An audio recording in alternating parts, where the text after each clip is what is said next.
আসসালামু আলাইকুম, সবাই কেমন আছেন? আজকে ছোট্ট একটি রেসিপি শেয়ার করবো আর কি। আপনাদের ভাইয়া বাসায় আর কি যেভাবে মুড়ি মাখায়, আমরা মানে নিজেরা যেভাবে মুড়ি মাখাই খাই। এখানে টমেটো কুচি আর কি ছিল, মানে টমেটো কুচি নিছে, লেবু, ধনিয়া পাতা, কাঁচামরিচ, পেঁয়াজ। ফার্স্টে চাইছিল ওই মগটার ভিতরে আর মাখাবে আর কি, সেজন্য আর কি মগের ভিতর নিছিল। পরে দেখলাম যে না, বাসায় কিছু লোক আছে, ওটা মাখালে হবে না। পরে বললাম যে আপনি এই যে বলটার ভিতরে নেন। তারপর বললো আচ্ছা দেন। আর আমরা মুড়ি মাখানোর ভিতর বেশিরভাগ টাইম আমরা মুড়ি মাখাই বাসায়, মানে গরু মাংস যে থাকে ওই ঝোলটা দিয়ে আমরা বেশিরভাগ টাইম মুড়ি মাখাই খাই।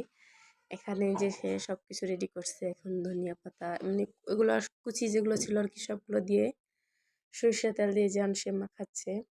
তার মুখে মুড়ি মাখানোটা এত স্পেশাল হয়, মানে যা বলার বাইরে। অনেক অনেক মজা হয় তার মুড়ি মাখানোটা। আপনারা আবার হাইসেন না কেউ, আমার জামাই এভাবে মুড়ি মাখায়। অনেক। টাটা, আল্লাহ হাফেজ।